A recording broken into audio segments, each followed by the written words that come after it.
예, 이제 이어서 일과 두 번째 강의를 계속하도록 하겠습니다. 자, 일과 두 번째 강의는 제가 먼저 제가 지금 사용하고 있는 그 일터를 잠시 보여드리고 시작하도록 하겠습니다. 여기 보면은 제목을 제가 미 육해공군 해병대 통합병원이라고 해놨는데, 우리 샌안토니오 텍사스에는 미국에서 가장 큰, 그러니까 뭐 전 세계에서 아마 가장 큰 통합병원, 군병원일 겁니다. 또 가장 최근에 지어졌고요. 이 병원은 최신식 그 시설에 뭐 모든 정말 최고의 그 닥터들, 또 간호사들, 또 온갖 최고의 의학이 투여되는, 그야말로 전 세계에서 최고의 병원이라고 할 수 있습니다. 이 병원에는 미국 군대, 그리고 국방부 소속 모든 군인들이, 그리고 또 군인 가족들, 거기다가 리타이어 하신 분들, 군대에서 은퇴하신 퇴역 장군들, 퇴역 장병들, 또 그 가족들, 뭐 정말 장군부터 참 일개 병사 일까지 모두가 나와서 치료를 받고, 또 이 병원 안에는 미국의 그 군대 병원 사역자들, 그러니까 의무병부터 시작해서 온갖 그런 그 테크니션들 있지 않습니까? 뭐 병리학과, 뭐 실험하는 또 간호사, 또 뭐 PA, 또 닥터, 온갖 하여튼 수십 개의 그 군대 병원에서 일하는 종사자들을 키워내는 학교가 또한 이 안에 있습니다.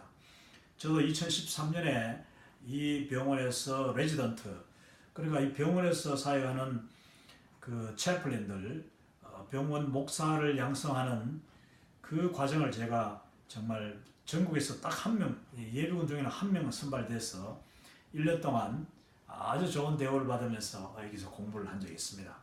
그리고 이제 지난해 2년, 3년 전부터 이 병원에서 저를 또 불러서 이제 사역을 하고 있는데, 저는 이제 현역 그 풀타임 현역 그 장교가 아니기 때문에 예비군을 합니다. 예비군이기 때문에 이 병원에서 병원이 필요로 할 때마다 제가 가서 이제 일을 합니다. 사실 오늘 저녁에도 제가 지금부터 한 4시간 뒤에 일하러 갑니다만은 이제 밤샘 근무를 하는 거죠. 저녁 7시 반부터 아침 7시 반까지 12시간 동안 제가 근무를 합니다. 그러면은 이제 예비군으로서 근무한 만큼 또 병원에서 군대에서, 국방부에서 저에게 또 사례를 하죠.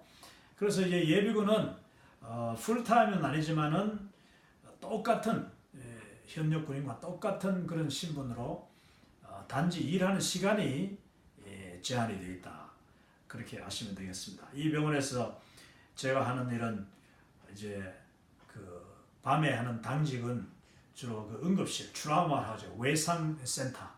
우리 한국에서는 이국종 교수가 많이 알려져 계시는데, 그 이국종 교수님이 하는 일이 바로 이제 그 트라우마 센터라고 해서 온갖 그 사고, 아주 치명적인 그런 사고들, 미국에는 이 총상, 총에 맞아 들어온 사람도 많고, 뭐 칼에 맞아 들어온 사람, 또 교통사고 아주 많습니다. 이 병원은 특별히 이 응급 환자들은 군인이나 일반인이나 다 받아줍니다. 이 도시 중간에 있기 때문에.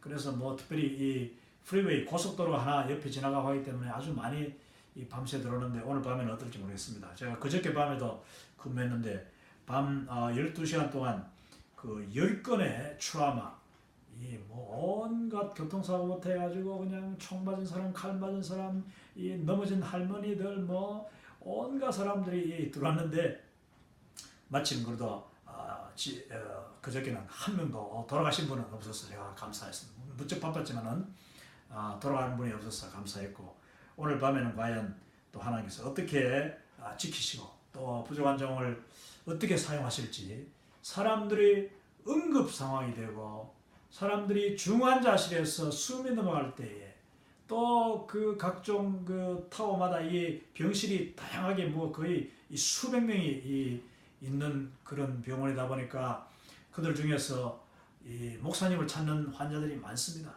미국 그 병원에는 미국 병원에 들어오는 환자들은 거의 99%가 뭐 크리스천이라고 보면 됩니다. 교회는 잘 안 나가도 병원에 들어오면은 이분들이 다 믿음을 찾아요. 그래서 제가 아무 병원에 그러니까 병실이든지 들어가도 되고 찾아 들어갈 수도 있고 또 수술하기 전이나 수술 후나 또 임산부도 병실도 있습니다만은 뭐 임산부들이 그 산고를 겪을 때 아니면은 또 아이들이 그 조기 출산 뭐 이런 온갖 인큐베이터에 있는 그런 아기들도 가서 기도해주고 찾아가면 다 좋아하죠. 그런데 워낙 많기 때문에 다 찾아가지 못하고 신청하는 사람들을 이제 가는데 이 병원이 정말 저로서는 미국의 가장 중심 그 주류 사회에서 정말 미국 사람들을 대상으로 복음을 증거할 수 있는 축복의 통로가 되는 저의 삶의 현장이요 사역의 현장입니다.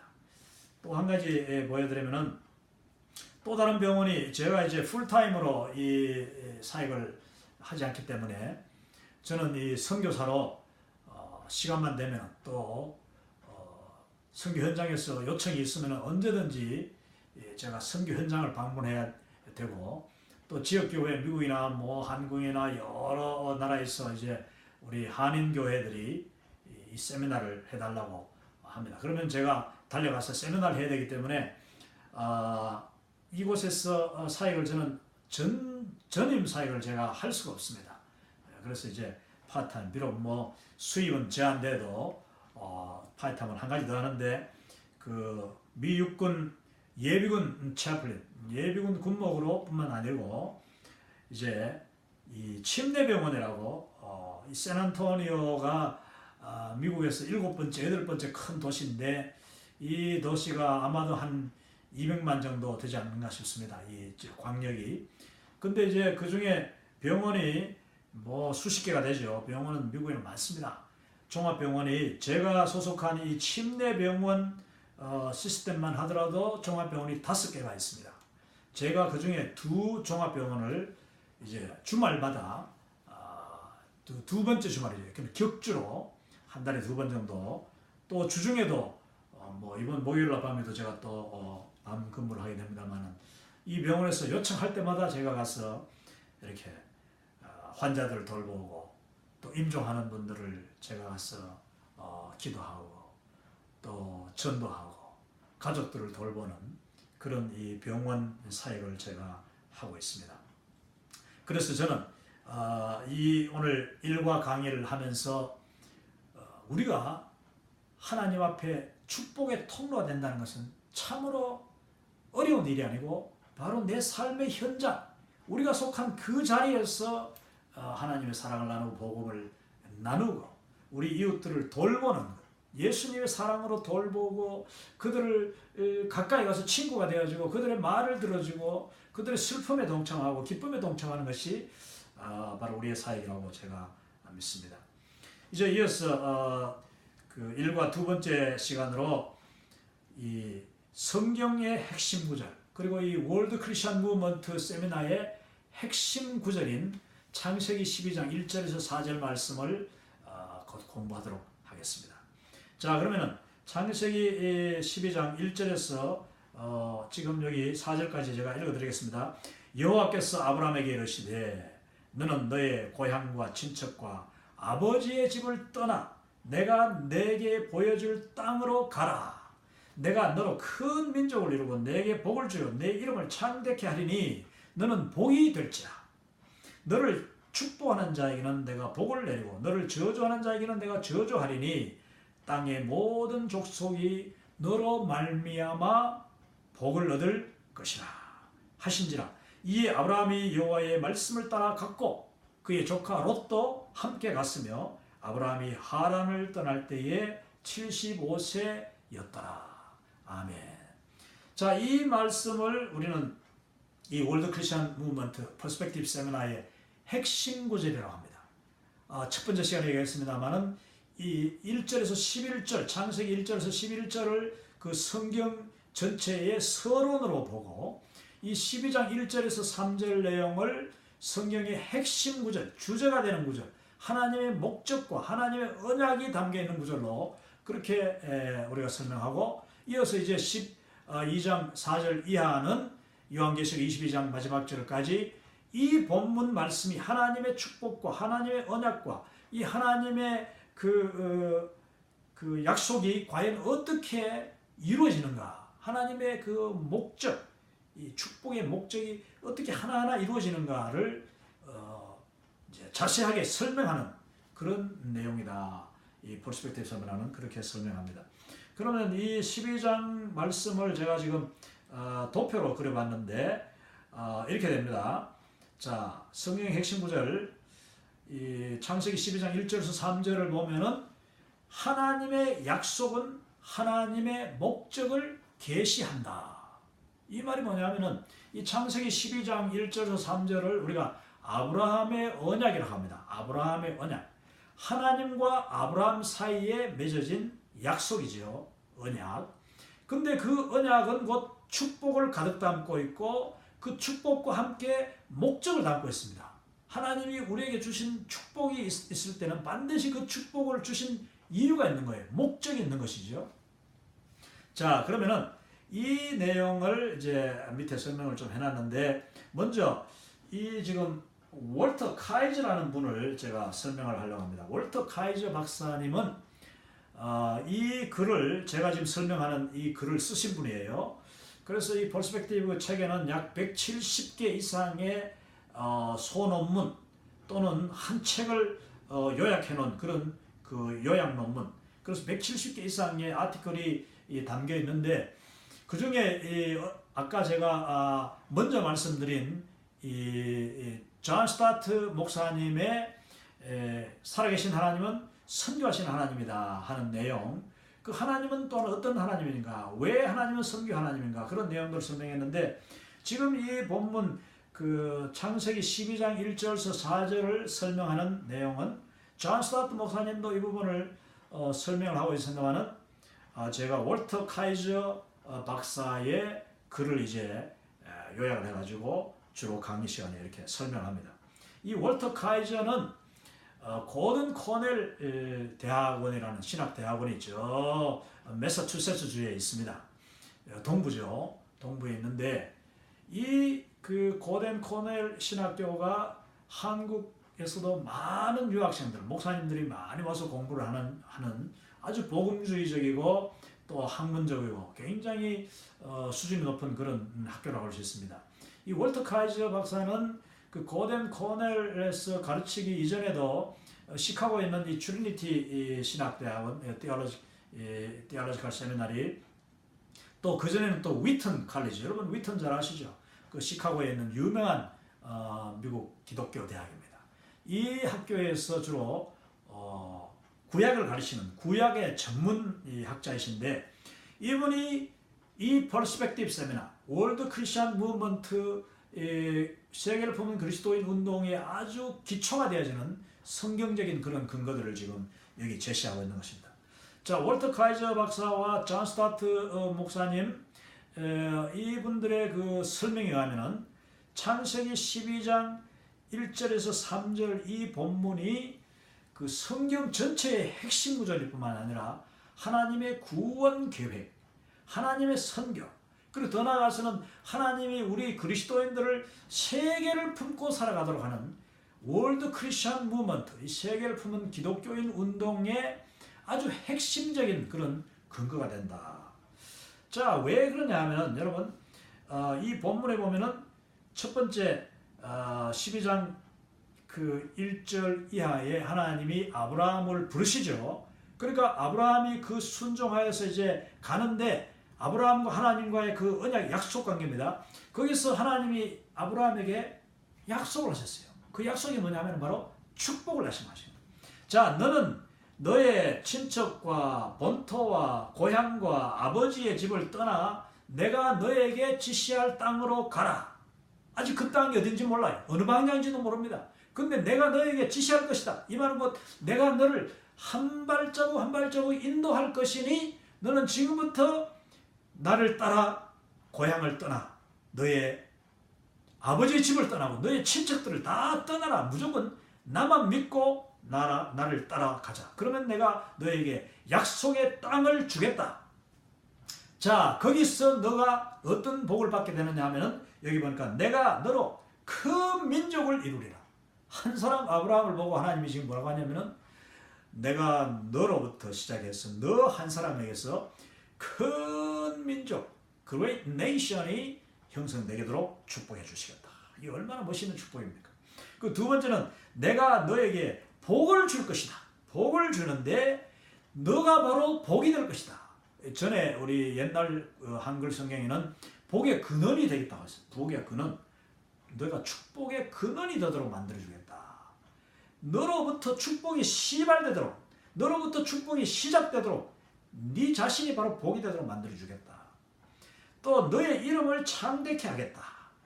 아브라함의 이름을 이제 창대케 하시면서 약속하시면서 이후에 하나님은 아브라함의 이름을 아브람에서 아브라함으로 바꿉니다. 아브라함은 그냥 존경받는 사람, 뭐 한 동네 유지 이 정도예요. 그런데 그 아브라함이라는 이름에서 아브라함이 되어버리면은 이것은 열국의 아비다. 수많은 민족들의 아버지가 되도록 하겠다. 그러면서 이름을 탁 바꿔주시는 거예요. 자, 이름을 아브라함에서 위대한 이름 아브라함으로, 그리고 너의 이름은 앞으로 세세무궁토록 계속해서 많은 사람들이 기억할 것이다. 왜냐? 내가 너로 복이 되게, 복의 근원이 되게 해주실 것이기 때문이다. 그리고 너를 축복하는 자는 내가 축복할 것이고 너를 저주하는 자는 내가 저주하겠다. 이건 놀라운 정말 축복이죠. 아브라함이라는 사람이 얼마나 대단한 축복을 받았느냐 하면은 그 사람을 축복하면은 하나님이 기억했다가 역시 축복으로 갚아주시고, 이 아브라함을 저주하고 아브라함을 대적하는 자는 하나님이 갚아주겠다. 하나님이 저주하겠다는 거예요. 이것은 사실 이 나중에 예수 그리스도로 이 말씀이 결국 성취가 되질 때에 예수님이 바로 축복의 그 근원이요. 또 예수님을 축복하는 자, 예수님을 영접하는 자에게는 하나님의 자녀가 되는 권세와 예수님이 가지고 있는 그 하나님의 은혜의 충만함을 그대로 다 누리게 하시는 거예요. 그런가 하면 예수님을 대적하고 예수님을 거부하고 예수님을 저주하는 자는 하나님이 저주하겠다 했습니다. 그것을 이제 예수님 하나님께서 내가 광야에 거치는 돌, 거치는 반석을 둔다고 했습니다. 광야의 반석이신 예수님인데 그 예수님에게서 믿는 자는 생수가 쏟아져 나오는 것이고 생명을 주는 돌이 되는 것이고, 그래서 the living stone이라고, living stone, 그 생명을 주는 돌이 될 것이며, 그런가 하면은 그 돌 자체가 바로 생명 덩어리가 예수님이 바로 생명이라고 말씀합니다. 그런데 예수님을 믿지 않고 거역하고 예수님을 저주하는 자는 그 돌에 걸려서 넘어지는 자가 된다. 그 거침돌이 된다는 거예요. 스텀블링, 거침돌이 돼가지고 예수님을 믿지 않는 자는 결국 예수님에 걸려서 넘어지는 거예요. 예수님을 믿지 않았기 때문에 이 저주를 받고 지옥을 가게 되는 거예요. 예수님을 몰라서도 아니고 예수님을 믿지 않는다는 그 한 가지로 다 지옥 가고 저주를 받게 된다. 이 말이 지금 예수님에게 주어지는 말씀이 바로 아브라함에게 주어졌다는 것은 놀라운 일이죠. 그런데 더 중요한 것은 그 밑에 있는 이 파란색 부분입니다. 여기 여러분 파란색 부분을 보시면은 내가 너를 통하여서 열방이 복을 받게 하겠다. Through you라는 말을 이제 영어로 써요. 하나님께서 I will bless all the nation through you. 너를 통하여서 축복이 열방에게, 이방인 모든 이방들에게 흘러가게 하겠다고 말씀하고 있는 것입니다. 자, 이게 정말 중요한데 정말 우리가 이 본문 말씀을 그동안 과연 너무나 잘 알죠? 다 잘 압니다. 안다고 하는데 과연 얼마나 알고 있었느냐. 제가 그 첫 번째 시간부터 이 퍼스펙티브 월드 크리스천 무브먼트 세미나 1과를 들을 때 첫 시간에 제가 엄청난 충격을 받았다고 했지 않습니까? 저는 이 한국에서 선교사로 출발하기 전에 10년 동안 목회 현장에서 설교를 했던 사람입니다. 그리고 신방하고 뭐 수많은 설교를 했죠. 그 중에서 이 창세기 12장 1절 3절 이 본문 가지고 설교했던 데가 저는 여러 번 제가 기억하는 것만 여러 번입니다. 뭐 전도회 남전도회 헌신 예배 때나 뭐 여전도회 헌신 예배 때나 아니면 주일 저녁 예배 설교, 수요일 설교, 뭐 신방을 가서라든지 온갖 그 기회가 될 때에 이 본문은 너무나도 잘 알고 또 너무너무 놀라운 축복에 관한 이 본문이니까 설교를 많이 했죠. 근데 제가 이 세미나를 훈련을 듣기 전에 했던 설교 내용을 한번 여러분이 잠깐 들어보시기 바랍니다. 2분 동안 제가 요약해서 이 설교합니다. 근데 이 설교 내용은 여러분 한국교회 많은 목사님들이 이렇게 설교를 했습니다. 그리고 지금도 이 세미나를 배우지 못한 목사님들은요, 지금도 이렇게 설교하고 있습니다. 창세기 12장 1절서 12장 1절서 3절을 읽어놓고, 사랑하는 성도 여러분, 우리도 아브라함처럼 하나님이 우리를 찾아오셔서 우리를 부르실 때에 너는 너의 본토와 고향과 친척과 아버지 집을 떠나서 내가 너에게 지시할 땅으로 가라. 하나님이 새로운 사명을 주시면서 우리를 불러내실 때 우리는 무조건 아멘 하면서 아브라함처럼 나아가야 됩니다. 그러면은 하나님이 우리에게 순종하는 믿음이죠. 순종하는 믿음을 가진 우리에게 이런 축복을 주시는데, 하나님이 아브라함에게 주셨던 같이 내가 너로 큰 민족을 이루고 너를 창대케 하고 너의 이름이 창대케 하고 내가 바로 너에게 복을 주어서 너 자신이 바로 복의 근원이 되도록 해주겠노라. 그러므로 저와 여러분 아브라함처럼 어떤 어려움, 어떤 말도 안 되는 상황에서라도 하나님이 우리를 불러내시면, 우리에게 순종을 요구하시면 그 말씀에 순종하여서 아브라함처럼 믿음으로 담대히 나아가서 아브라함이 그 약속받았고 아브라함이 그 누리고 받았던 축복, 바로 큰 민족을 이루는 축복.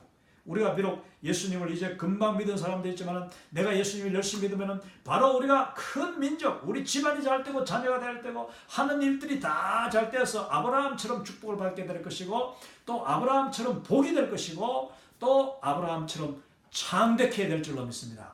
이와 같은 아브라함의 축복, 순종하는 저와 여러분, 아브라함의 믿음으로 다 누릴 수 있기를 주의 이름으로 축원합니다 하면은 우리 성도님들이 아멘 하면서 이제 이 축복을, 이 설교를 듣게 되는데, 여러분 이게 한국교회의 전형적인 이 창세기 12장 1절 3절 본문의 설교였습니다. 그런데 여러분 오늘 본문에는 그렇지 않다. 오늘 본문에 다시 제가 돌아가면은 여기 보니까 하나님께서 아브라함에게 고향과 친척 아버지 집을 떠나 내가 내게 보여줄 땅으로 가라. 내가 너로 큰 민족을 이루고 복을 주어 이름을 창대케 하고 복이 될지라. 너를 축복하는 자 내가 복을 내리고 너를 저주하는 자 내가 저주하리니. 우리는 여기까지 지금 멈춰가지고 아브라함처럼 믿음으로 순종하여서 아브라함처럼 복을 받자 하고 끝납니다. 그리고 축원합니다. 여러분이 그 복을 받기를 축원합니다. 여기서 끝나버렸어요. 이게 한국교회 설교였습니다. 우리 한국교회 성도님들의 바로 믿음이었어요. 그런데 여러분 이것은 완전한 설교가 아니었고, 완전한 이 성경 본문은 바로 뒤에 있는 이 부분을 제대로 우리가 이해하고 받아들이고 해석할 때에 이 본문이 완전히 우리의 것이 된다는 사실을 기억해야 됩니다. 그게 바로 뭐냐 하면은 땅의 모든 족속이 너로 말미암아, 땅의 모든 족속이 through you, 너로 말미암아, 너를 통하여 복을 얻을 것이라. 여기서 여기 이제 연결되는 부분이 사실은 이 영어 성경에 하나 되어 있는데, 그건 뭐냐면은 내가 너를 이렇게 축복하여서 내가 잘되게 하는 이유는 바로 너를 통하여서 모든 땅의 족속들이, 열방이 복을 받게 하기 위하여 너에게 축복한다. 이런 의미가 여기에 담겨 있는 것입니다. 자, 그러면 우리가 설교를 어떻게 바꿔야 될까요? 우리가 아브라함처럼 믿음으로 순종하여서 아브라함이 받은 축복을 다 누리기를 축원합니다. 아멘 하고, 그런데 여러분, 우리가 아브라함처럼 부름받고 우리가 아브라함처럼 믿음으로 순종하고 그리고 아브라함처럼 축복을 받았을 때 그 축복이 왜 축복을 받았는지, 그 목적, 축복받은 이유를 우리가 알아야 됩니다. 그 이유가 뭔지 아십니까? 그것은 하나님께서 저와 여러분을 먼저 아브라함처럼 부르셨어. 아브라함의 자녀가 되게 하시고 아브라함이 받은 축복을 우리에게 먼저 다 주시고 그리고 우리를 통하여서 먼저 믿은 우리를 통하여서 아직까지 예수님을 알지 못하고 하나님의 축복에 동참하지 못하는 수많은 부르신 자들, 우리 이웃에 있는 우리의 어쩌면은 가족, 우리의 혈통, 우리의 친구, 우리의 동족, 더 나아가서는 온 세계 만방에는 아직까지도 예수님의 이름을 들어보지도 못하고 그 동네 그 국가에 교회 하나 없는 국가도 아직도 많이 있는데 그 나라 그 열방들을 향하여서 이 하나님의 축복, 아브라함이 받은 축복, 내가 받은 축복을 다 전달하라고 축복의 이 통로가 되라고 하나님이 저와 여러분을 먼저 축복하신 줄로 믿습니다. 그러므로 저와 여러분도 이 아브라함처럼 축복의 통로가 되시기를 주의 이름으로 축원합니다. 아멘. 이렇게 설교가 되어야 된다는 것입니다. 자, 다시 한번 이 도표를 봅니다. 첫 번째 그 아브라함에게 주신 하나님의 축복들을 이제 영어로는 탑 라인이라고 해요. 탑 라인. 그러니까 먼저 위에 하나님이 약속하신 축복들, 위에 윗줄들이야. 윗줄. 이 약속들이죠. 그런가 하면은 바텀 라인이 있습니다. 바텀 라인이라고 하면은 바로 그 어떤 문장과 어떤 말의 마지막 부분이에요. 이 마지막 부분이 정말 중요하지 않습니까? 말을 하다가 그냥 끊어버리고 아무 말했는 이유도 없이 목적도 없이 그냥 끊어버리면 결론도 없다 그런 말이 되는 거죠. 그러니까 우리가 그동안 참 많은 이건 한국 교회뿐만 아니라 미국 교회도 지금 수많은 목사님들이 여전히 옛날처럼 설교하고 있어요. 지금도 미국 교회도 많은 그리스도인들이 이 본문 내용을 그냥 자기에게 아브라함의 축복이 똑같은 축복이 임한다는데 거기에서 그치는 사람들이 너무 많아요. 그렇게 되기를 원하고 있어요. 아브라함처럼 나도 복 받기를 원합니다. 나에게 복을 주시오. 내가 순종하고 믿음으로 살겠습니다. 여기에서 끝나는 분이 너무 많아요. 그러나 원래는 하나님이 이 본문의 bottom line, 영어에서 뉴스를 보거나 어떤 분들이 이제 연설을 할 때 보면은 어떤 이야기를 쭉 하고 난 뒤에 그분이 마지막으로 결론 내릴 때 이렇게 하면 This is my bottom line. 이 지금 요 말이 바로 내가 하고자 하는 말입니다 하면서 앞부분에 했던 그 모든 말의 결론을 딱 이제 한 줄로 하는 것이 이게 bottom line인데 오늘 이 도포에 보면 마지막에 이 푸른 박스 속에 내용이 하나님이 아브라함을 축복하시고 먼저 부르신 목적은 그리고 하나님이 우리를 먼저 부르시고 우리에게 아브라함의 축복을 주시는 목적은 그것은 열방을 향해 축복의 통로가 되라고 우리를 먼저 축복하신 것이다. 이렇게 말씀하고 있습니다. 자, 여러분 여기서 여러분 우리가 한 가지 분명히 알아야 될 것은 이 창세기 12장 1절에서 3절이 성경에서 계속 반복된다는 겁니다. 똑같은 내용이 아니어도 그 창세기 12장 1절에서 3절에 주신 하나님의 언약 그리고 하나님의 축복의 목적은 계속해서 반복되면서 우리 그리스도인들에게 이걸 기억하여라 반드시 이 말씀을 실천하라고 우리에게 계속 주십니다. 특별히 이 갈라디아서 3장에 보면은 이제 사도 바울이 갈라디아 사람들에게 보낸 편지인데 이 내용에 보면은 이런 말씀이 나옵니다. 갈라디아 3장 7절에서 9절 읽어보면은 그런즉 믿음으로 말미암은 자들은 아브라함의 자손인 줄 알지어다. 저와 여러분은 예수님을 믿음으로 아브라함의 영적인 그 식구, 가족이 된 줄로 믿으시기 바랍니다. 영적인 이스라엘이 됐어요. 혈통적이 아니라 영적인 이스라엘이 더 중요합니다. 로마서에 보면은 혈통은 아무것도 아니라고 했어요. 영적으로, 육적인 것이 아니라 정말 하나님의 그 약속을 믿고 믿음으로 한 가족, 한 혈통이,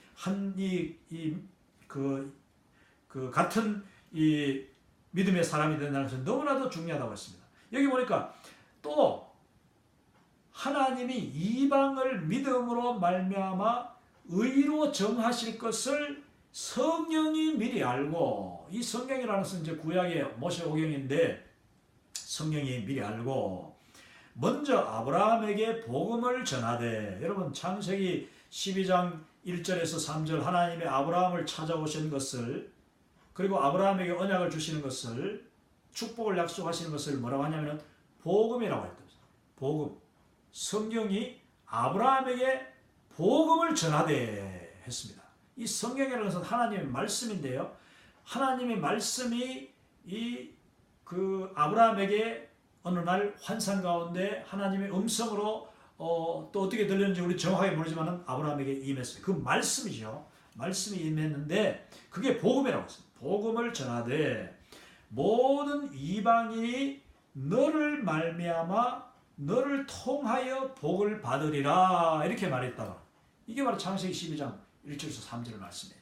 갈라디아서 지금 3장 7절에서 이렇게 8절에서 말씀하고 있는 것입니다. 그리고 9절에서 그러므로 믿음으로 말미암은 자들은 믿음이 있는 아브라함과 함께 복을 받느니라. 14절 이는 중요합니다. 이는 그리스도 예수님을 통하여 아브라함의 복이 이방인에게 미치게 하고 또 우리로 하여금 믿음으로 말미암아 성령님의 약속을 받게 하려 함이라. 창세기 1장 12장 1절에서 3절을 지금 이 갈라디아서 3장 7절에서 14절의 본문이 아주 그 짝이 돼서 자세하게 설명하고 있는 것입니다. 구약에서는 예수님이라는 어떤 구체적인 인물을 이야기하지 않고 복이라는 이야기로 대신하지만은 이 갈라디아 3장에서 사도 바울이 바로 창세기 12장 1절에서 3절을 자세하게 설명하고 있다. 그것은 곧 아브라함이 받을 복이라는 것이 제가 조금 전에 이야기했는 첫 번째 시간에 이야기했는 대로 하나님의 복은 존 스타트 목사님 말하기를 구원이 바로 축복이에요. 내가 구원받는 것. 성령님이 우리 가운데 주어지고 성령님이 우리 가운데 내주하시고 성령님이 우리를 도와주시는 것. 이 동고동락 하시는 것. 이것이 또한 복이요. 또 그 성령님의 그 내주하심 속에 성령님으로 말미암아 하나님의 말씀과 성령으로 아버지 하나님과 우리 구주 예수 그리스도 그 아버지 성부 성자 성령의 하나님과 교통하는 그 관계, 하나님과의 관계, 그 하나님과의 화평, 그것이 이제 이웃들과 모든 사람들과의 화평으로 연결된다고 했는데 이것이 복이라고 했습니다. 그런데 그 복이 어떻게 오느냐? 결국은 아브라함을 통하여 했는 말을 이 갈라디아 3장에서는 이는 그리스도 예수님을 통하여 아브라함이 받은 그 복이 이방인에게 미치게 하고 할렐루야. 저와 여러분이 받은 축복은 아브라함의 복인데 그 복은 구체적으로 예수님을 통하여서 우리에게 온 줄로 믿으시기를 바랍니다. 근데 중요한 것은 이 아브라함의 축복을 아브라함이 만약에 그대로 받아서 그걸 갖다가 자기만 간직하고 나눠주지 않았다면 또 실제로 아브라함이 그렇게 적극적으로 하지도 못했어요. 제가 나중에 설명하겠습니다만 아브라함과 그의 그 후손들 사실 참 하나님 앞에서 축복받은 자들로서는 좀 부끄러운 일도 많았고 실수도 많았죠. 근데 그게 결국은 우리의 모습입니다. 그러나 중요한 것은 하나님이 정말 아브라함에게 부르시고 축복하신 목적은 그게 아니었다는 거죠. 뭐 자식이나 많이 낳고 뭐 농사나 잘 짓고 거기서 끝나는 것이 아니었어요. 바로 이웃들을 돌보고 그 이웃들에게 하나님의 복음을 나눠주라고 그렇게 하나님은 먼저 우리에게 축복하셨는데 이 축복을 받은 사람들이 거기서 머물러 버릴 때 문제가 된다 하는 것입니다. 자, 여기 지도를 보는데 이 지도는 그 아브라함이 어떤 경로를 통하여서 이제 하나님의 부르심에 응답하여 가게 되었는가? 사실은 창세기 12장 1절에서 3절은요. 하나님이 아브라함을 부르시는데 이게 그 두 번째 부름, 실제적으로 두 번째 부름이라고 해요. 왜냐? 그 하나님이 아브라함을 원래 불러내신 것은 갈대아 우르에서 불러냈거든요. 이 사도행전이나 신약성경에 보면은 하나님이 아브라함을 갈대아 땅에서 불러내셔가지고 갈대아 우르에서 불러내셨는데 지금 창세기 12장 1절에서 3절은 하란이었어요. 하란 4절에 보니까 아브라함이 하나님의 약속을 좇아서 그의 조카 롯과 함께 이제 따라갔는데 그 하란을 떠날 때에 아브라함 75세라고 하지 않습니까?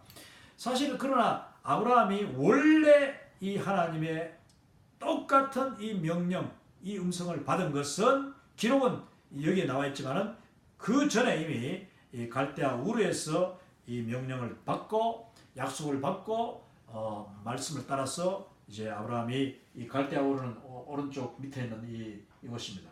이 오늘날 이라크의 수도죠. 이라크 수도 바그다드 쪽 이 지역인데 여기서 이제 이런 경로, 대강 이런 경로를 따라서 하란까지 갔다가 하란에서 다시 가나안으로 예루살렘 오늘날 내려갔을 것이다. 왜 이렇게 질러가지 않고 직진하지 않고 이렇게 돌아가느냐 하면 물이 없어요. 이 왼쪽으로 곧바로 가면 물이 없어요. 물이 없고 다 사막에다가 험한 산들이 있기 때문에 이 길로 못 가고 아브라함이 이제 그 위로 일단 이 길이 바로 그 당시에 아주 문명의 땅이고 유프라테스 강과 티그리스 강 세계적인 큰 강이 흐르는 지역이기 때문에 그 강을 따라서 쭉 올라가고 또 이동하고 왜냐 아브라함 혼자 가는 게 아니고 가족들 뭐 온갖 이 소와 양과 그 뭐 가축들 다 데리고 대가족이 그냥 움직이기 때문에 시간도 많이 걸렸겠죠. 이제 그 부분에 대해서 제가 조금 이따 이야기하겠습니다. 아무튼 아브라함이 하나님의 약속을 받고 언약을 받고 이와 같이 먼 길을 거쳐서 그 하란 땅에 잠시 머물렀다가 그 하란 땅에 머물렀을 때는 아마도 아브라함의 아버지 데라가 그 이제 하란에서 죽고 난 뒤에 이제 가는데요. 이 아버지 데라가 아유야 도저히 못 가겠다. 이거 좀 이따 가자. 참 그 먼 길 노인이 얼마나 힘들겠습니까? 그래서 데라는요. 자기가 직접 뭐 명령을 받은 것도 아니고 자기 아들이 지금 하나님 뭐 어느 날 하나님의 부르심 받고 하나님의 그 나타나심을 받아서 말씀 듣고 지금 따라간다 하는데 사실 아버지가 여기까지 따라온 것도 대단하지요. 데라가. 그러나 결국 데라 때문에 여기서 한참 동안 머물렀어요. 한참 동안 머물다가 이제 다시 데라가 아버님이 돌아가시고 난 뒤에 아브라함은 하나님이 다시 한번 명령하시니까 이제 가나안으로 내려가게 되는데 자, 중요한 것은 이 본문 말씀에서 여러분 우리가 창세기 12장 1절 3절 말씀의 핵심을 우리가 알아야 됩니다. 그것은 하나님이 우리를 부르시고 하나님이 우리를 자녀 삼으셨어. 저와 여러분이 예수님을 믿고 또 우리 가족이 예수님 믿고 내 자녀들이 예수님 믿고 내가 하나님의 축복 아브라함에게 주셨던 그 축복 그 축복이 우리에게도 다 그대로 임하는 거예요. 어떤 분들은 아직까지 그 축복을 다 받지 못한 분도 있지만은 또 어떤 분들은 그 아브라함보다도 더 놀라운 축복을 이 시대가 얼마나 좋습니까? 그 영육간에 받고 있는데 그 축복을 받은 목적이 있다는 것입니다. 우리는 그 축복 받는데 끝나면 되는 게 아니에요. 이 축복을 가지고 열방이 하나님의 복에 동참하도록 그 축복의 통로가 되어야 된다는 것입니다. I have been blessed to be a blessing. 내가 하나님으로부터 축복을 받은 것은 바로 복이 되기 위해서다. 그들에게 복이 되고 그들에게 축복의 통로가 되기. The channel of blessing of God. 그러니까 하나님의 축복의 채널이 된 채널이라는 말이 이제 그 통로인데요. 여러분 복이 물의 근원이 아무리 좋아도 그 물에서 파이프가 연결돼 가지고 우리 집까지 와야 그게 수돗물이 돼서 우리가 먹을 수 있는 것이지. 여러분 중간에 이 통로가 없이는 그 축복이 결코 전달될 수가 없는 것입니다. 이 창세기 12장 이 1절 3절의 그 내용을 자세히 그 히브리 말로 보면은 이거는 모든 열방이 너로 인하여 복을 받을 것이니라. 이 말은요. 그 열방이 너를 통하여서 네가 움직이지 않으면 네가 나눠주지 않으면 못 받을 것이다. 이렇게 말을 바꿀 수가 있습니다. 굉장히 수동적이에요. 열방이 여러분 믿지 않는 사람이 자기가 알아서 예수님 믿는 사람 몇 명이나 있습니까? 없습니다. 물론 꿈속에 하나님이 나타나고 성령님이 그를 감동하여서 이 강권적으로 데려오는 경우 있지만은 대부분의 불신자가 예수님을 스스로 믿는다는 것은 거의 불가능한 일이에요. 그 뭐냐? 아브라함에게 주신 축복도 아브라함이 그냥 가만히 가지고 있으면 도저히 절대로 나눌 수가 없는 거예요. 그 이웃들에게 축복이 전달될 수가 없습니다.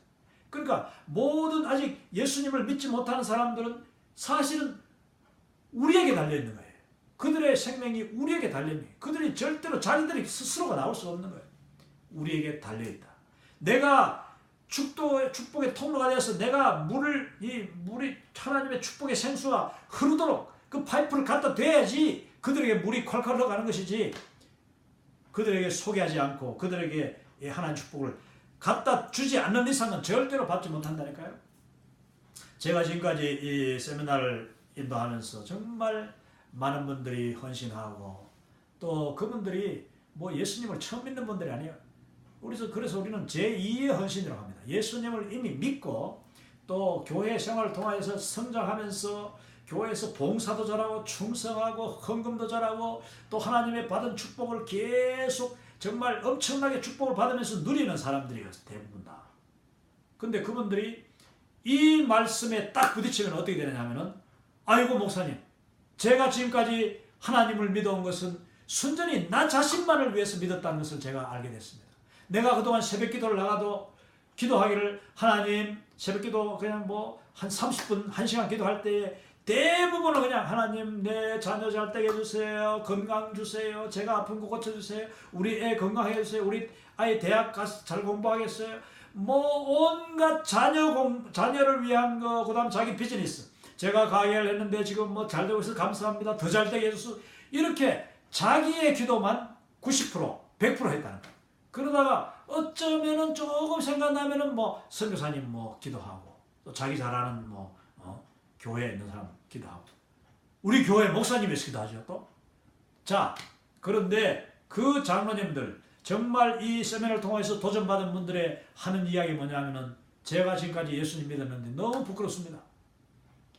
하나님이 나에게 진실로 바라시는 것은 내가 받고 내가 누리고 있는 이 구원의 축복, 이 놀라운 하나님의 풍성과 풍요함을 다른 사람들에게 나누라고, 다른 사람들에게 전하여 주라고, 이 축복을 저들도 받을 수 있도록, 더 나아가서는 이제 내가 정말 교회의 직분자가 되고 이렇게 오랫동안 신앙생활을 하면서 많은 축복을 받았는데, 내가 아직까지 이웃들에게도 복음 전하지 못하고, 내가 아직까지 선교지 한 번 가지 못하고, 선교에 그냥 뭐 교회에서 헌금하니까 선교비 조금씩 내고, 나는 진정한 의미를 모르고 내가 받은 축복을 나눠서 축복을 나눠주는 축복의 통로가 되어야 된다는 이 사실을 내가 알지 못하고 지금까지 너무 소극적으로 예수 믿는 생활을 해왔습니다. 전도하는 것도 이 진리를 정말 모르고 지금까지 전도, 교회에서 하라고 하니까 했다. 여러분, 세계를 품은 그리스도인은 바로 이런 깨달음이 있어야 됩니다. 그 다음에 그분들이 이제 대부분 다 헌신하는 것이죠. 그래서 우리 그걸 제2의 헌신이라고 해요.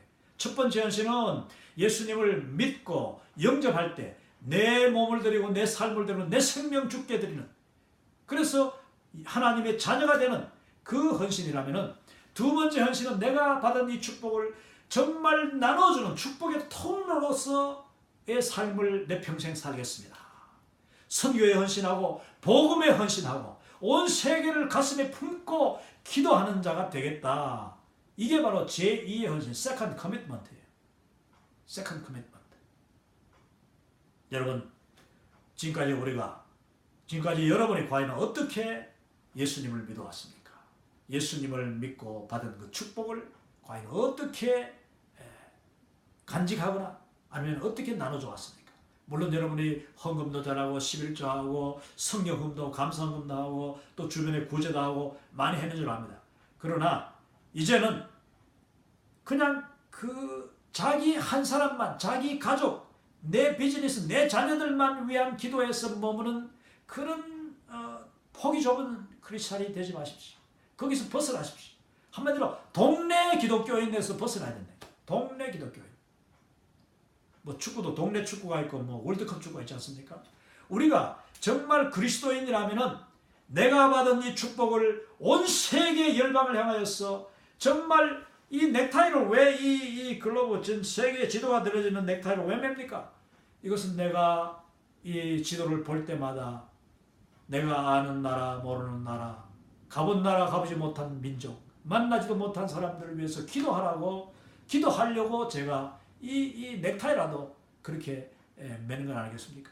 제가 나중에는 이제 지도가 딱 그려지는 세계 지도가 그려지는 이 자켓을 제가 한번 입고 오겠습니다만, 여러분, 우리의 목적은, 하나님이 우리에게 축복하신 목적은 우리에게 축복이 그냥 머물고 네 대대손손 그냥 잘 먹고 잘 살아가니고 너로 인하여서 내가 너에게 준 그 축복으로 그 물질, 그 형통함, 그 풍성함을 가지고 온 세계 만방에 가든지 아니면 보내든지, 그리고 또 언제나 새벽기도 하더라도 예배를 드리더라도 그 예배의 영광, 그 새벽기도의 그 기도의 능력이 선교지로 행하고 하나님의 복음의 현장으로 가도록 관심을 기울이고 그렇게 애쓰고 노력하고 기도하는 그런 세계를 품 그리스도인이 되라고 저와 여러분을 먼저 부르시고 축복하시는 줄로 믿으시기 바랍니다. 할렐루야. 자, 이제 이 지도를 통하여서 제가 여러분들에게 한 가지 더 하고 이제 마치려고 하는데, 여기 자세히 보면은 이 지도에 아브라함이 지금 그 갈대아 우르, 자기의 원래 본토 친척 아비집 그 우르가 그 당시 이 바벨론이라는 거대한 제국, 그리고 메소포타미아라는 이 거대한 문명의 아주 핵심 도시 중에 하나였습니다. 오늘날로 치면은 뭐 세계의 도시, 뉴욕, 뭐 서울, 도쿄 이런 아주 굉장한 그냥 도시였던 거죠. 거기서 아브라함이 잘 살고 그것도 아주 그냥 부족함이 없이 살던 집안이었습니다. 왜냐하면 여러분, 아브라함이 그 나올 때 보면은 그 가족들 뭐 나중에도 그 아브라함의 그 전체를 볼 때 아주 품위가 있고 한마디로 그 지역의 유지급이었어요. 유지급 부자였죠. 그런데 어느 날 하나님이 아브라함에게 찾아오셔가지고, 이 아브라함은 원래 아담과 그의 셋째 아들 셋세, 정통 하나님의 약속된 그 혈통의 후손이죠. 그 노아의 이렇게 후손인데, 하나님이 아브라함에게 어느 날 갑자기 찾아서 그를 불렀고, 그 아브라함은 뭐 하나님을 전혀 모르다가 이제 하나님의 사람이 되고 믿음으로 그 약속을 따라서 떠나게 되는데, 이 길을 떠나는 과정을 보면은 아까 말씀드린 대로 이 우르에서 이제 저 위쪽으로 이게 다 평야 지역입니다. 평야 지대를 거쳐서 이제 저 하란으로 내려갔다가 하란에서 다시 가나안으로 가게 되는데, 이 중간중간에 여러 왕국들이 많이 있었습니다. 그리고 그 당시에는 이 부족 국가이기 때문에, 뭐 부족 사회이기 때문에 가는 곳마다 다 그냥 조그만 나라들이 있었어요. 근데 그 당시에는 이렇게 여행을 함부로 하면 안 돼요. 왜냐하면 굉장히 위험한 거예요. 어떤 부족 국가가 낯선 사람이 들어오면 그것도 아주 떼를 지어서 들어온다. 그러면 그거를 갖다가 굉장히 의심하고 두려워하고 또 경계하게 되어 있습니다. 왜냐? 저 사람들이 혹시 와가지고 우리나라를 빼앗으려고 하는 게 아니냐. 그 당시 뭐 나라라고 해봐야 조그마하고 부족국가 되니까. 그러니까 그들을 경계하고 그들을 공격하기도 하고 자칫하면 죽일 수도 있고 전쟁이 일어날 수 있는 거예요. 그런 위험한 상황 가운데서 아브라함이 하나님의 부르심에 순종하여 믿음으로 나아갔다는 것은 굉장한 일인 것입니다. 그 당시에. 그렇다고 해서 무슨 뭐 차를 타고 간 것도 아니고, 이들이 이제 다 그냥 수레에 말과 소를 통해서 낙타를 내리고 이제 짐을 옮겨갔을 텐데, 그 길이 얼마나 힘들고 그 노인도 어린아이도 속해 있는 그런 이 대이동이니까 얼마나 힘들었겠습니까?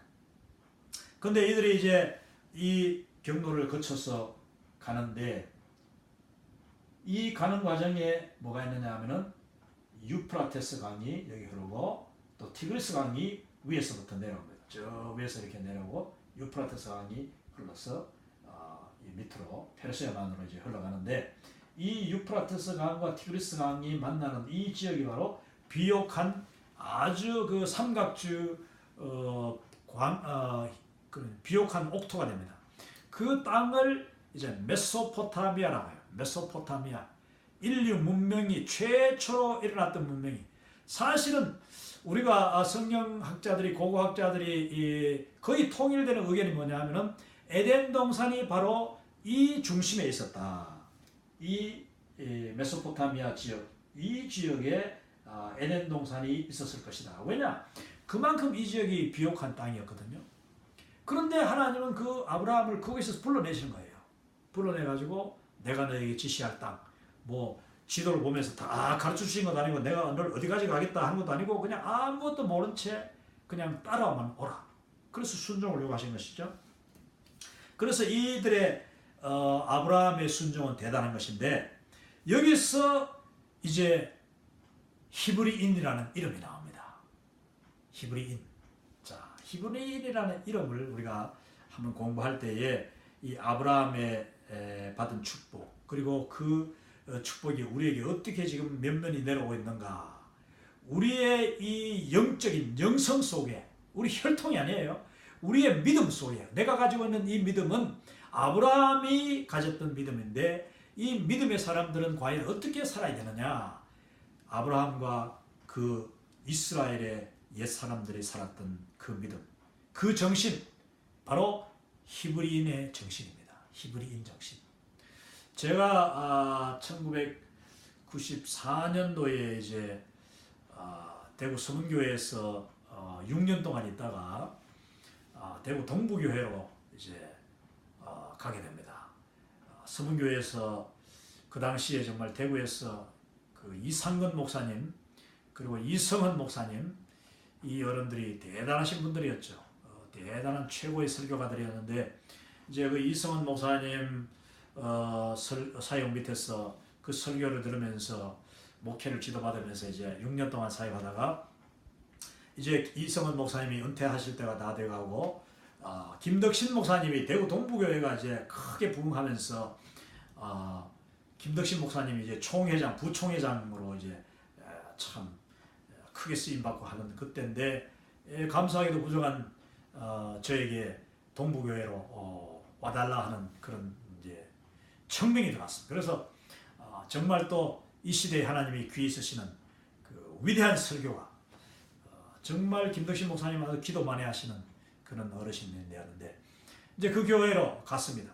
가서 몇 달이 안 됐을 때인데 뭐 전도 운동하고 그냥 그 전교인 전도 대회도 하고 하느라고 몇 달 정신없이 보내고 이제 가을이 돼서 교역자들이 다 같이 가야산 이제 그 고령이 있는 가야산을 이제 우리가 산행을 갔습니다. 교역자 산행을 갔는데 그 산행 중에 뭐 교육자들이 서로 이렇게 오가면서 대화도 하고 이렇게 하지 않습니까? 하는데 김덕신 목사님께서 저하고 잠시 같이 걷는 그 시간에 저에게 어떤 아주 중요한 말씀을 해주셨습니다. 김 목사님, 그래 이제 우리 교회 와서 어떻습니까? 이런 말씀하시더니 그래 평소에 어떤 책을 읽느냐, 뭐 성경을 어떻게 연구하느냐 이런 관심을 보이시고 그러면서 어쩌면 굉장히 참 제가 기대하지 않았던 아주 그 이상한 질문을 던졌어요. 그 질문이 뭐냐 하면은 김 목사님 혹시 그 성경에 히브리인이라는 그 말을 아시지요? 예 목사님 우리 이스라엘 백성들을 히브리인이라고 하지 않았습니까? 하니까 근데 그 히브리인이라는 말의 뜻이 뭔지 아세요? 이렇게 물었어요. 그래서 제가 그 질문 받으니까 저도 뭐 성경을 안다고 공부하고 했는데 히브리인이라는 뜻이 뭔지 제가 모르는 거예요. 목사님 제가 모르겠는데 하니까 그래요. 한번 공부해 보세요. 그리고 목사님이 또 그냥 다른 분하고 만나고 뭐 저도 뭐 또 다른 또 분들하고 이렇게 그 길을 걷는 거니까 산을 올라가는 거니까 그렇게 대화가 끝났습니다.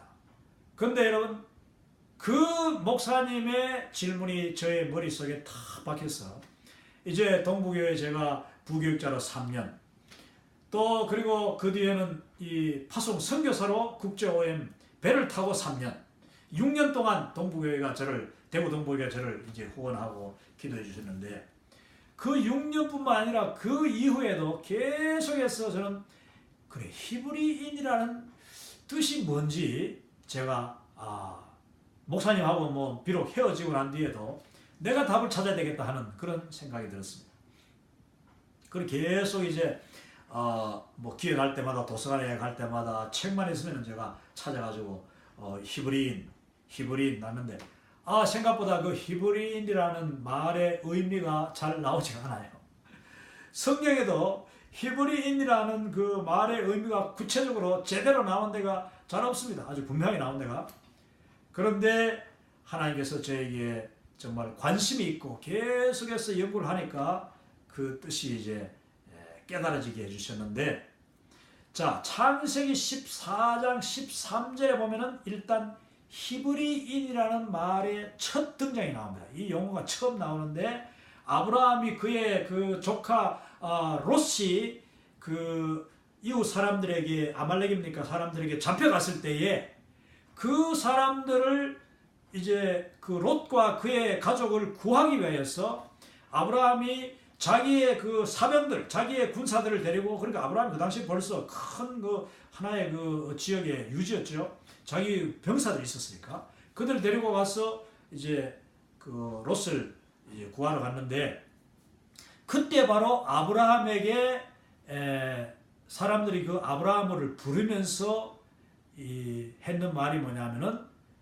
히브리 사람 아브라함이, 이렇게 말하고 있습니다. 히브리 사람 아브라함에게. 자, 히브리 사람 아브라함, 이것을 이제 그 원어 성경, 히브리어 성경에는 뭐라고 되어 있냐면은 아브라함, 아직 아브라함이 아니에요. 아브라함 하 이브리라고 되어 있습니다. 아브라함 하 이브리. 이 이브리라는 말은 물을 건너온 사람이라는 뜻이에요. 이브리에서 나중에 히브리가 되는 말이 나오는데, 히브리라는 말이 나오는데, 그 아브라함이라는 사람이 있는데, 우리 이웃에 지금 왔는데, 이 사람은 바로 물을 건너온 사람이야. 이브리라는 말은 하 이브리, 물을 건너온 자, 강을 건너온 자, 강 저편에서 온 자, 물 저편에서 어딘지 모르지만은 어느 날 갑자기 나타나가지고 내가 이런 강 저런 강 물을 건너서 여기 왔어. 그래가지고 이제 이 아브라함을 부르는 사람들의 그 아브라함의 별명이, 주변 사람들이 부르기를 아브라함 하 이브리, 히브리 사람 아브라함이라고 불렀다 하는 것입니다. 자, 여러분, 이 말에는 엄청난 의미가 있습니다. 아브라함은 강 저편에서 온 사람이에요. 그 강이 뭐냐 하면은, 여러분, 강이 무슨 강이냐? 그 당시 이 부족 사회, 이 중동 지역에서 강이라고 하면은 뭐 다른 조그만 강은 그냥 다 그냥 뭐 이름 붙여가지고 이야기해도 그래야 알아들어요. 시골 강이니까, 조그만 강이니까. 그런데 그냥 강이라고 하면은 강 건너왔어, 저 사람. 큰 강 건너왔어. 큰 강이 있잖아. 그 큰 강 건너왔어. 그러면 그 강이 무슨 강이냐? 유프라테스 강입니다. 유프라테스 강이 어마어마하게 큰 강이에요. 그리고 티그리스 강이에요. 유프라테스와 티그리스 강이 그 당시 강, 창세기에 보면 이제 4개의 강이 나오는데, 그 중에서도 이 유프라테스와 티그리스가 가장 큰 강이었습니다. 그 강을 건너온 사람이다. 이 말이 무슨 뜻이냐 하면은요, 아까도 이야기했듯이 그 당시 부족 사회에서는 자기의 경계, 자기의 그 동네, 자기의 본토, 친척, 고향, 자기 부족, 경계선을 벗어나면 안 됐어요. 벗어나면은 바로 이웃 부족들이 야, 너 우리 땅에 왜 들어왔어? 하면서 공격하고 침략 행위로 받아들인다는 거예요. 그것도 한 명이 그래도 그런데 온 집안이 전체가 다 그냥 이삿짐 다 싸들고 이 소와 양과 낙타를 다 끌고 수백 명이 옮겨보십시오. 그거는 곧 침략 행위로 볼 수 있는 거예요. 그런데도 불구하고 아브라함과 그의 가족들은 하나님이 주신 약속을 믿고 순종하여서 그 길을 그냥 따라가는 거예요. 하나님이 이끄신 대로, 성령님이 감동하시는 대로 갔던 것이죠. 그러다 보니까 그들이 강을 건넜는데 이 유프라테스 강을 건너고 또 건넜다는 거예요. 그걸 그 당시 사람들이 볼 때는 이거는 이해가 되지 않는 거예요. 이해가 되지 않아. 왜 생명 걸고 저렇게 강을 건너왔지?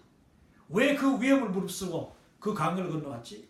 특별히 왜 그 갈대아 우르는 너무나도 비옥한 그 메소포타미아 문명의 핵심 지역인데, 그 비옥한 땅에서 저렇게 잘 살던 사람이 왜 하루아침에 다 팽개치고 여기 이 척박한 땅으로 왜 왔느냐? 가나안 땅은 척박한 땅이에요. 여기 왜 왔느냐? 그래서 그 사람들이 붙인 이름이 너무나도 이상한 사람, 또 어쩌면 담대한 사람, 이해가 되지 않는 사람, 아브라함. 그래서 히브리인 아브라함이라고 불렀다는 거죠. 강을 건너온 자, 강 저편에서 온 사람이다. 여러분, 이 말은 이 히브리인이라는 명칭은요, 이스라엘 백성, 그들의 별명 중에 별명이 됐습니다.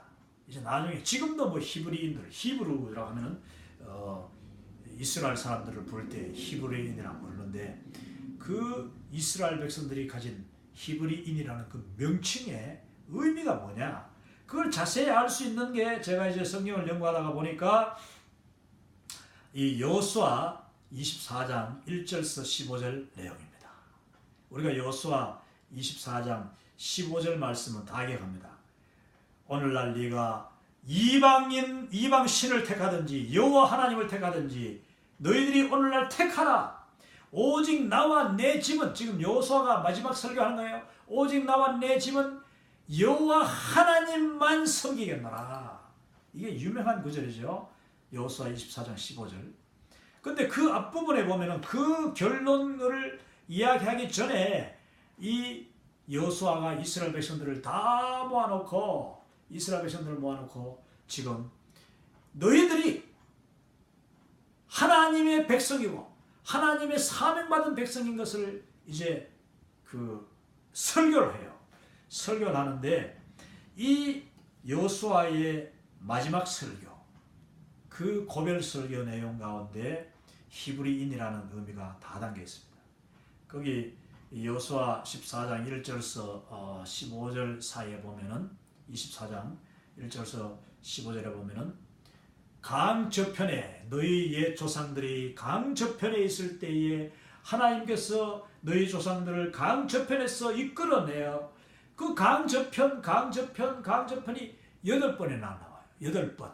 그 짧은 15절 9절에 여호수아 24장 8번이나 나오는데, 거기에 나오는 내용들을 자세히 보면은 이스라엘 백성들이 히브리인이라는, 물을 건너온 사람들, 강 저편에서 온 사람들이라는 이름의 그 별명을 가질 수밖에 없는 의미가 담겨 있습니다.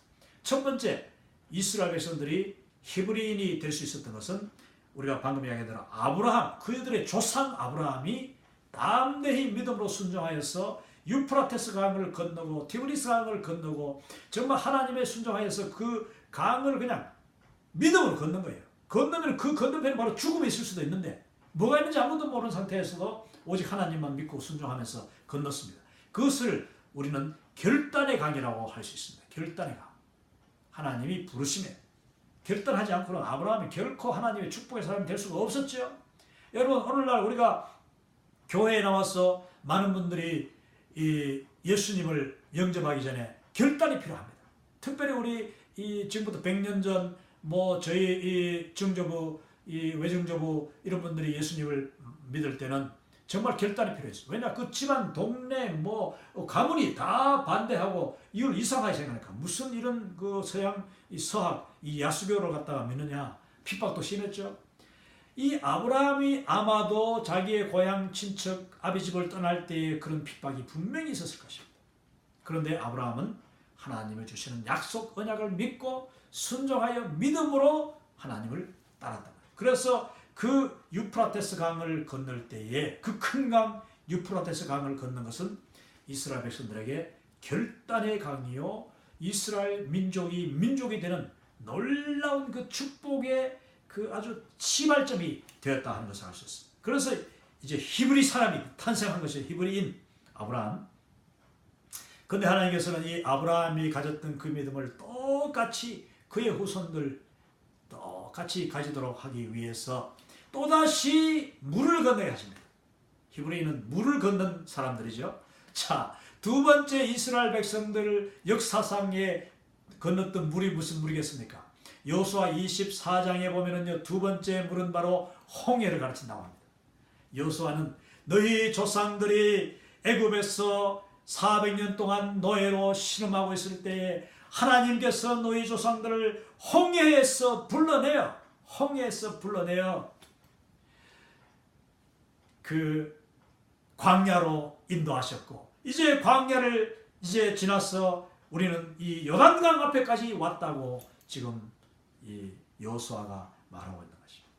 그리고 이 요단강에서 다시 또 물을 건너는데, 여러분 우리가 알다시피 세 번째 강은 요단강이죠.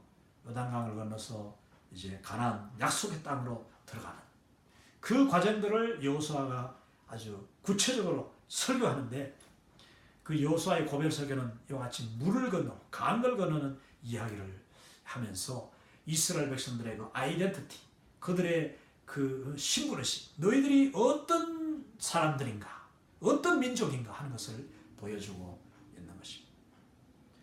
자, 여러분, 제가 이제 히브리인이라는 이 말의 뜻을 이제 공부하기 위해서 제가 미국 와서도 계속 책을 도서관에 할 때마다 이제 책을 뒤졌는데, 그 중에 우연히 제가 책을 한 권 딱 발견했는데, 그 책이 뭐냐 하면은 조그마한 소책자 같이 한 뭐 100몇 페이지 정도는 되는 책인데, 그 책 이름이 이스라엘의 이름이라는 뜻이에요. 이스라엘의 이름, The Names of Israel 해서 이스라엘 백성의 이름들 하는 책인데, 그 책을 쓴 분이 이제 바로 무디 신학교, 여러분 무디 신학교 아시죠? 시카고에 있는 이 무디 신학교의 잔 카슬러라는 그 교수님이 이 책을 썼어요.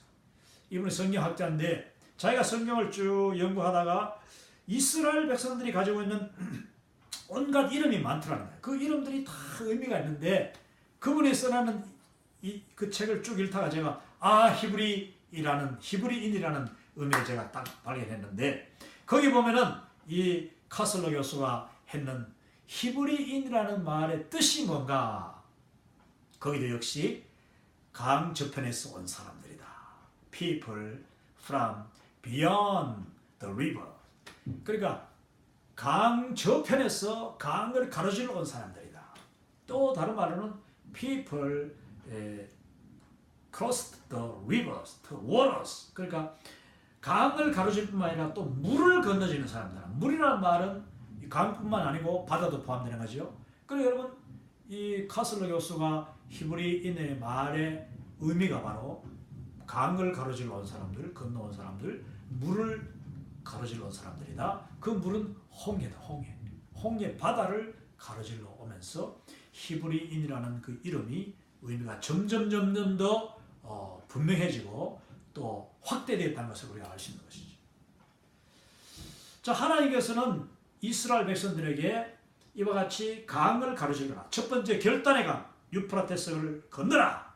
그래서 아브라함이 순종했을 때에 하나님 아브라함을 축복하셨고, 그 두 번째 하나님께서 이스라엘 백성들 그 모세와 더불어서 출애굽할 때에 그들이 출애굽 과정을 여러분 보시면 또 놀랍습니다. 그 애굽에서 이제 이스라엘 백성들이 200만 명이나 되는 사람들이 광야길로 들어서기 전에 딱 오는데, 애굽에서 벗어나자마자 바로 그 홍해가 딱 가로막는 거예요. 홍해가 딱 가로막습니다. 최근에 이 고고학자들이 그 홍해 바닥을 뒤지다가 홍해 바닥에 그 모세 때 출애굽할 때에 이스라엘 백성들을 따라오다가 그 물에 수장된 애굽 병거들 있죠. 애굽 병거 마병들, 그들이 타던 이 마차, 쇠 마차의 바퀴들이 막 그냥 바닷속에 아직도 잠겨 있는 것을 이제 발견하고, 바로 이 자리가 이스라엘 백성들이 출애굽할 때 홍해를 건넌 그 자리라고 이제 고고학적 증명됐는데, 그 과정을 보면은 그 물에 들어서던 그 지점, 물에 들어서기 직전에 그 이스라엘 백성 200명이 들어설 수 있는 그 해안가, 그 아주 오목한 그 이 땅, 우리 여러분 구글로 들어가면 다 볼 수 있어요. 제가 몇 번이나 봤는데, 그 전에는 또 아주 협곡을 지나서 오게 됩니다. 바닷가로 오게 되는데, 그 뒤에 그 애굽의 병거들이 막 따라오는 그 소리가 그냥 계곡 뒤에서 그냥 막 들리는 거예요. 여러분 얼마나 공포스러웠겠습니까? 그들이 바닷가에 진퇴양난이죠. 앞에는 물이요, 바다요. 뒤에는 이 애굽의 병거들이 따라 들어오고, 어디 도망갈 데도 없어. 바닷가에 바로 바위 틈 속에 이렇게 돼 있기 때문에 도망갈 수 없어요. 그 진퇴양난에 빠졌을 때에 하나님이 모세를 통하여서 홍해를 갈라주시지 않습니까? 할렐루야. 홍해를 갈라주셨는데, 그 홍해를 이스라엘 백성들이 건넜습니다. 사실은 물을 건넌 게 아니라 그 바다를 마른 땅같이 건넌 것이죠. 할렐루야. 하나님께서 이스라엘 백성들에게 바다를 마른 땅같이 건너게 하신 줄로 믿습니다. 그렇지만은 그 다른 사람들을 다 이야기하기를 저 이스라엘 백성들이 홍해를 건너왔다 하는 거예요. 홍해를 건너왔다. 이 놀라운 일이죠.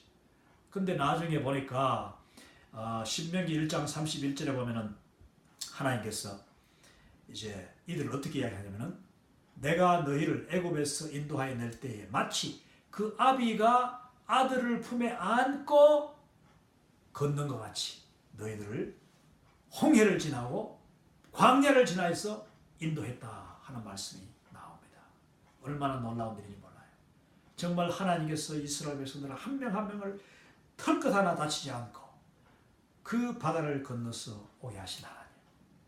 여러분, 우리가 예수님을 믿으면서 이 홍해를 가로지르는 경험을 하셔야 되는 줄로 믿습니다. 홍해를 가로지르는 경험. 우리 사도 바울께서는 그 고린도 전서 10장에 보면은 10장 1절에서 4절에 보면은 이 사도 바울이 그 이스라엘의 홍해를 가로지르는 사건을 재설명해 놓은 게 나와요. 복음적으로 설명해 놨는데 거기 보면은 이스라엘 백성들이 홍해를 지난 것은 바로 하나님께서 그 백성들을 집단적으로 세례를 행한 것이라고 했습니다.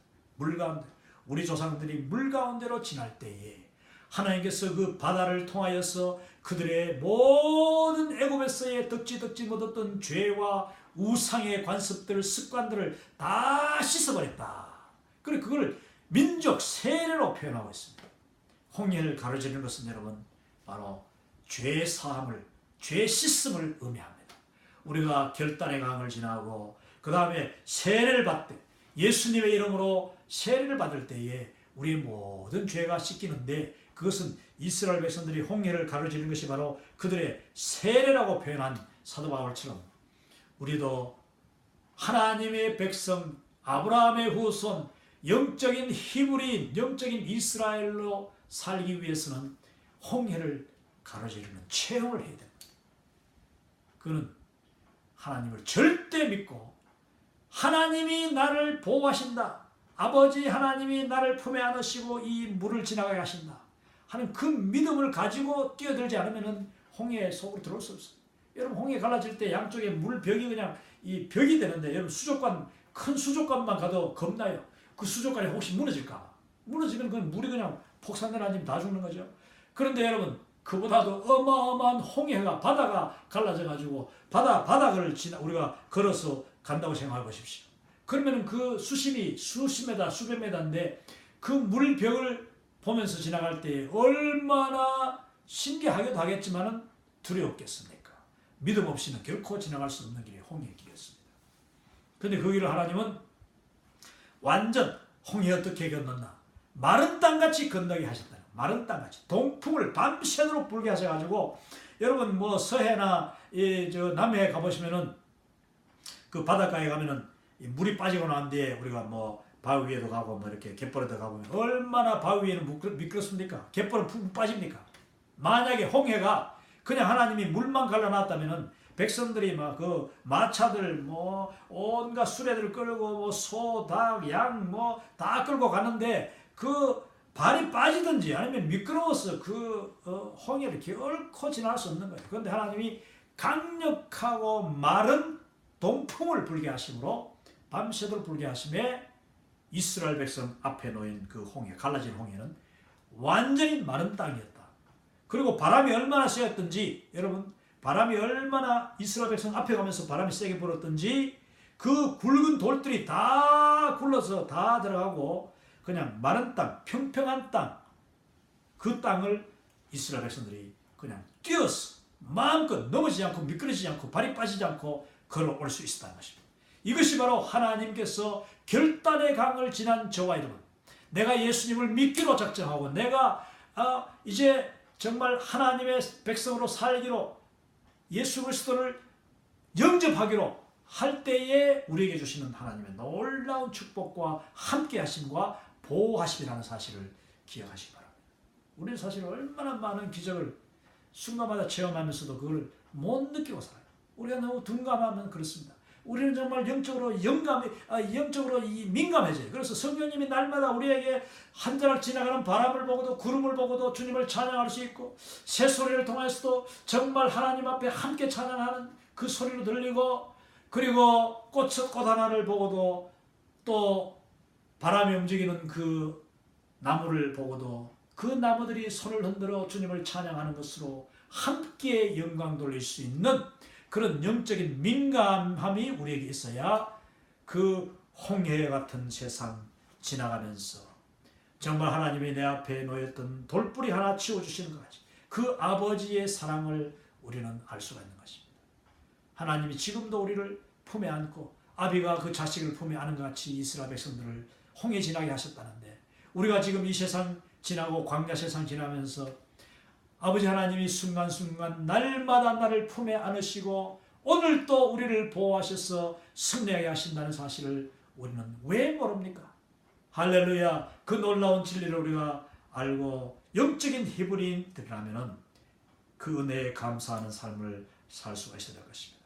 마지막으로 영적인 히브리인들이 그 건너야 했던 강이 요단강인데 여러분 우리가 그 한국 교회는 지금도 많은 분들이 이 요단강이라는 개념을 잘못 이해하고 있어요. 그래서 요단강 건너가 만나리 장례식 때 주로 많이 불러 이 노래를.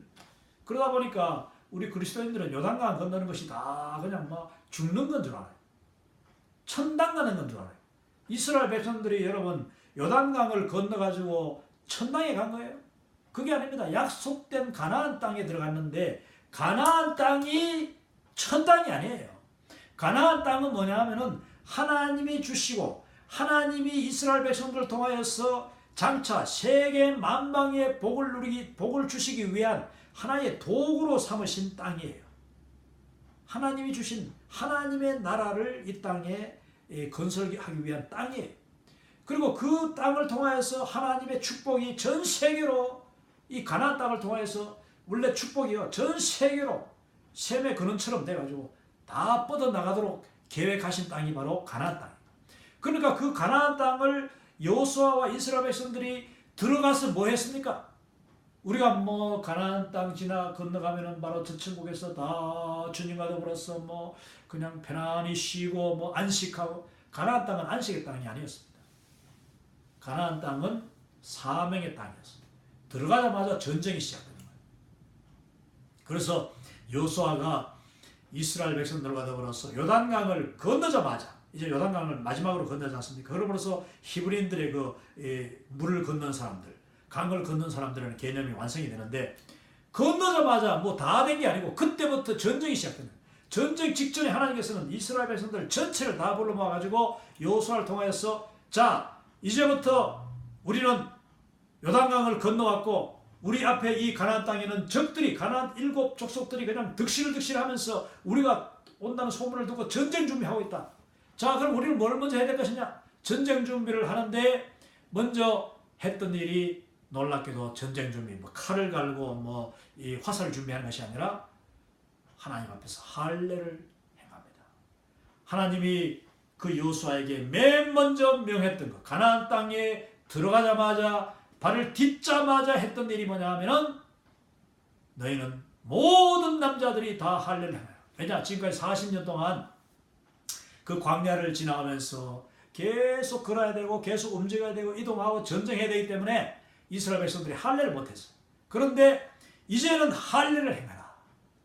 요단강에 건너왔고 가나안 땅에 들어갈 테니까 할례를 해요. 왜냐? 이 땅은 하나님 주신 거룩한 땅이니 너희들이 할례를 하고 이 땅을 점령해야 된다. 그러니까 하나님의 거룩한 전쟁을 앞두고 그 전쟁이 뭐냐면 가나안 7 족속들을 다 멸하여 쫓아내고 이제 가나안 땅을 정복해가지고 12지파가 다 땅을 분배하고 그 지파대로 이제 살면서 하나님 앞에 영광 돌려 이상적인 그런 왕국을 만드는 것인데 여러분 이 사명을 감당하기 전에 이스라엘 백성들은 할례를 받아야 했습니다. 그것을 적전 할례라고 적들을 바로 눈앞에 두고 적 눈앞에서 코앞에서 할례를 행하는 이거는 자살행위라고 할 수 있어요.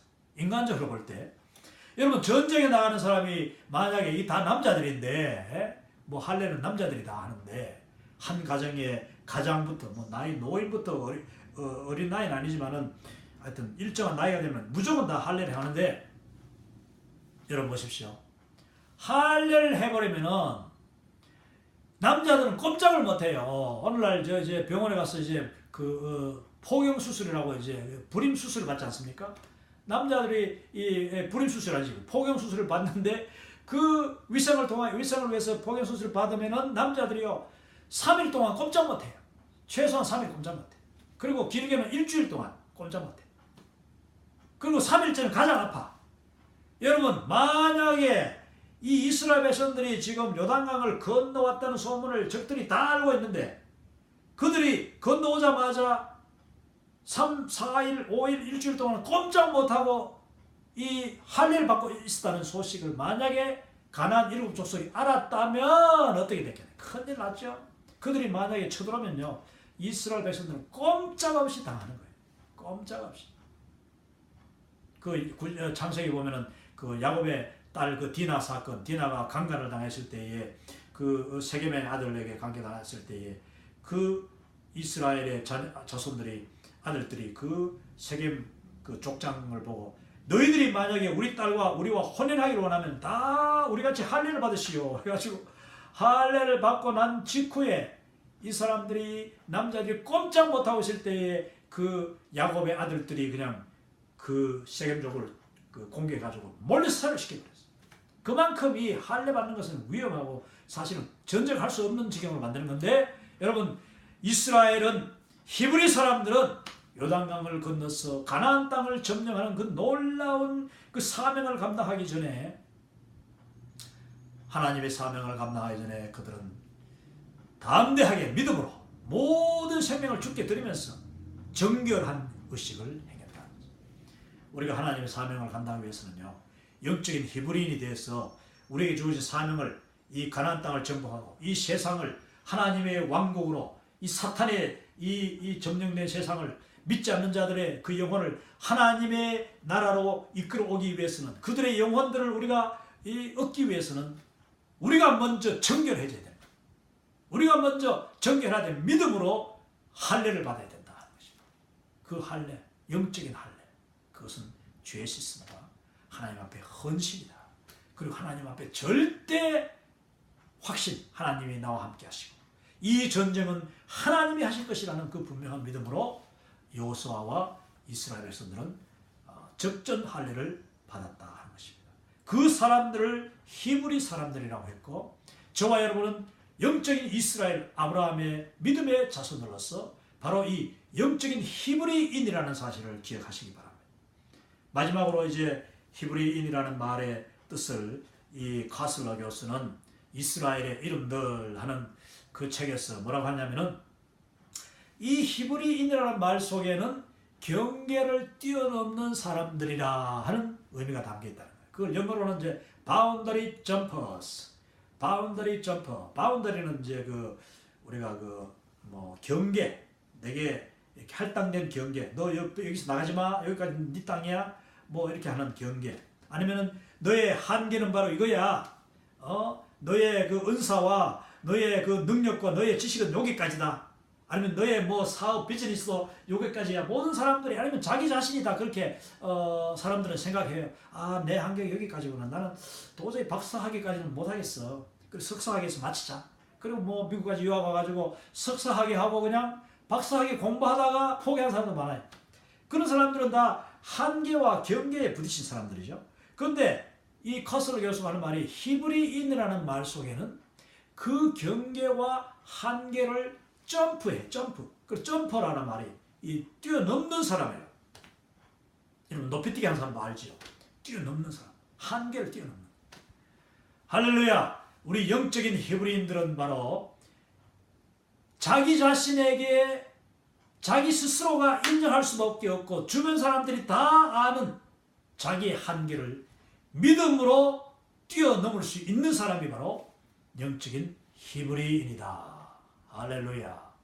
제가 이 영적인 히브리인이라는 설교를 이제 그 세미나 가서 주일 설교할 때 또 특별한 어떤 그런 그 모임이 있거나 세미나 이후에 특강이 있을 때 제가 이 강의를 이제 하게 되는데 오늘 정말 이 귀한 내용을 여러분과 함께 나눕니다. 세계를 품은 그리스도 여러분, 우리는 영적인 아브라함의 후손들, 아브라함과 동일한 약속과 믿음을 받았고 아브라함과 동일한 사명을 받았습니다. 축복의 통로가 되라는 사명.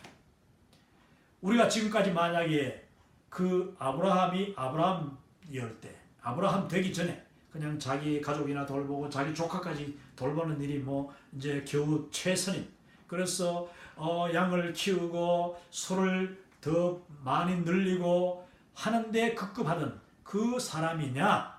나는 과연 새벽기도 나가도 내 자식 위해서만 기도하고 내 비즈니스 위해서 기도하고 내 건강 위해서만 기도하고 겨우 하는 게 이제 내 교회 위해서 기도하고 전 세계의 민족들이 지금도 주를 알지 못하고 지금도 우리를 향하여 오라고 손짓하고 있는데 그 세계의 복음화를 위하여서는 기도하지 못하고 그들 위하여서 그냥 뭐 선교헌금 조금씩 내는 거 그것도 그냥 기억날 때 그냥 모아가지고 뭐 이렇게 한 번씩 내고 잊어버리고 하는 그런 수준의 동네 수준의 그리스도인이었느냐, 아니면은 세계를 품은 그리스도인으로 이미 살고 있느냐. 어떤 분들은 이미 이 세미나, 이 강의 듣기 전에 이미 세계를 품은 월드 크리스천이라는 말은 세계 수준의 글로벌 수준이라는 뜻이에요. 세계를 다 한눈에 보고 세계를 보는 눈이 있고 또 세계를 품는 가슴이 있고 그 세계 온 민족을 향한 그 뜨거운 기도가 있는, 열정이 있는, 그리고 내가 언제든지 기회만 되면은 내가 비록 힘이 없어도 그냥 단기 선교도 따라가고 목사님도 따라가고 복음 들고 가까이 멀리 이 뭐 꼭 세계 또 뭐 하니까 또 이 선교지만 간다고 훌륭한 게 아니에요. 자기 집에서 복음 전하지 못한 사람은요, 이 선교지 가도 복음 문제.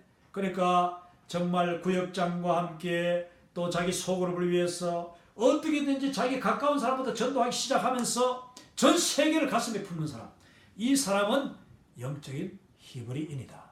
히브리인의 뜻은 물을 건너온 사람, 강을 건너온 사람, 더 나아가서는 자기의 경계를, 한계를 뛰어넘을 수 있는 사람.